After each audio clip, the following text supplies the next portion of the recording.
Oh, happy day, oh, happy day. I feel ashy. I look ashy. Yeah.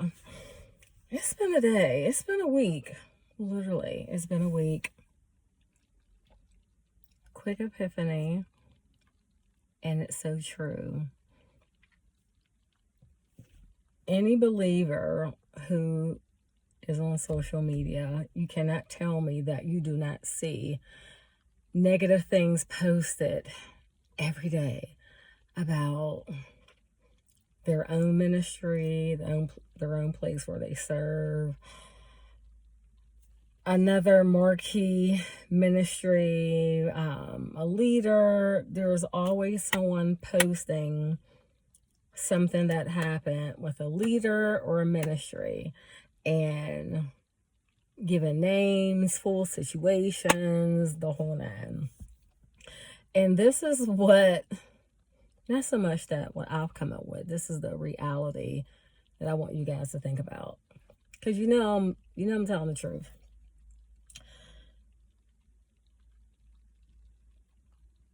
A lot of people work, okay? Some may work and also have their own businesses, but there's a high number of people who have jobs, who are on social media. And just like the church, there's situations that happen that may frustrate us. The pastor may do or say things that may frustrate a person, leadership, different members of the church, whatever the case may be, different people that you serve with. Doesn't matter, from the choir to ushering to the welcome team, first impressions, miming, liturgical dance, the deacon board, it doesn't matter, okay?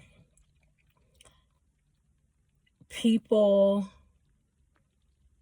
are really exercising their amendment right in regards to freedom of speech, okay?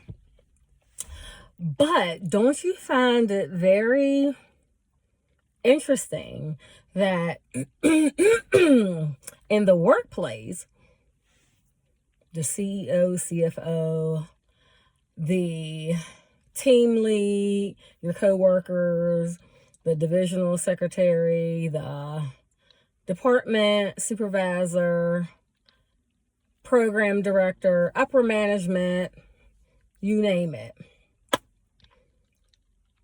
You do not see that. And I'm sure everyone who has a job and they're working for an organization, a corporation, there are situations at your place of employment that you don't like. There's a lot of things that your supervisor may do that may make your skin crawl. Your coworkers, how the CFO is handling finances and it's affecting people getting raises, whatever the case may be. Don't you notice that nobody, unless you have already left that job and quit, or you're planning to quit any moment after you say whatever you're going to say about the company where you work. No one does that. Even though there's freedom of speech, but no one still does that. They aren't willing to risk losing their job. So what do? They will have sad conversations amongst their peers, friends, family, people who they feel or hope won't share the information. They'll vent when they get at home, things like that. They're not publicly doing it. So why is it that people, when it comes to ministry things, they do not take that same approach? They do not take that same approach. They are so quick to blast whatever happened in a ministry, whomever the individuals were. They're quick to state what it is, state where they are, name drop, the whole nine. But they don't do that at their place of employment. If anything, you would cover the house of God and the people of God more so than a Fortune 500 company.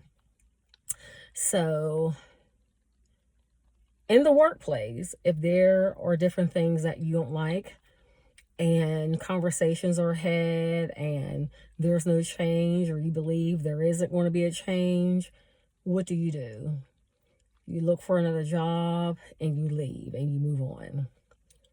When there's things that happen in the fellowship, in the ministry where you attend, if you feel like that the pastor, other leaders, other co-laborers in the ministry, if you feel like there isn't going to be any change to your liking, you have the same option that you do when it comes to employment. You have conversations, you wait around, is there any change? If not, if it's beneficial for you, you look for another job and you move on. Or sometimes some people just abruptly quit. So when it comes to the church, most people, it takes them forever to leave, or they don't leave and then they just become very toxic and they kind of become worse than the individual or the individuals who they had issues with. So why is that? If there are different things that is going on in the house of God where you fellowship, that you clearly see, hey, God's not pleased with this. Hey, this is wrong. Hey, this is sin. Hey, I gotta go. Why do people stay? They stay and they blast the ministry. They blast leadership.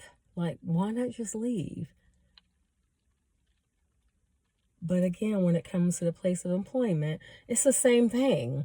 It literally is the same concept, just different titles, just different people you're dancing with. You're dancing with a set of people in the workplace, or you're dancing with a set of people in the house of God. But the approach with the workplace is different. I feel like you give more honor. Or it's not even honor. It's like, hey, I don't want to mess my livelihood up, my financial livelihood. But how about in the church, you're messing up your spiritual livelihood? Both is important. Yeah, I just noticed that.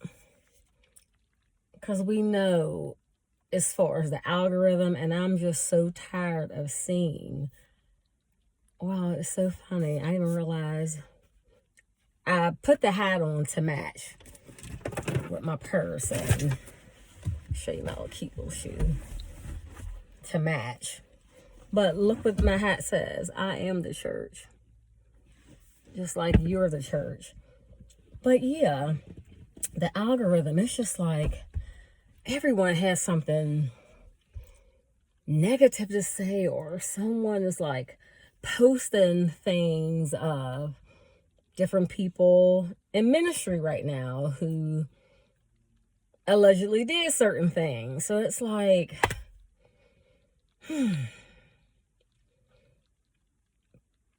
there's so many spiritual commentators too that it's like, whew, the world's looking. Because here's the thing, just like employment, when they want to see your spiritual, not your spiritual, your, what is it called? What's the name for it? It's all technical. Your something footprint. Yeah. Basically seeing how you move online, what you do, what you talk about, or you acting crazy. But again, it's the same concept for the church. So if you're constantly being a commentator, you're posting every time something happens in the church or about a particular man of God or woman of God, and you're always in it, not so much that you're a part of the scenario that would happen, but like, you're like the church TMZ, kind of like that, you know.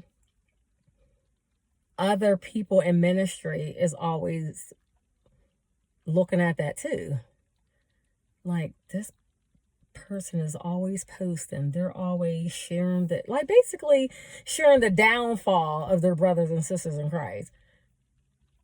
Because even when it comes to who you support, who you click and follow, you don't even scroll to even see what type of people that you support follow.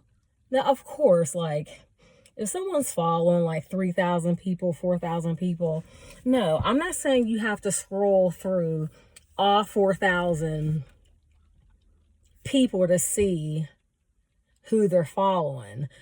But when your motive is right and a person who you are supporting by way of ministry, and if your heart's tugging like something's off, I don't know what it is, and you start basically trying to see who else do they support, who do they follow, what do they watch, what are they into, you won't have to go through all 4,000. God will get into that algorithm, so as you're scrolling, he'll allow you to see, oh, this is a man or woman of God, but they're following these type of user accounts. It's like a woman of God or a man of God should not be following certain type of accounts. And God will allow that thing to pop up so you can see. And there is no, oh, I just prayed for them. You don't have to follow the craziness that goes on their page. Like, so just keep all that in mind. Yeah, have a good day.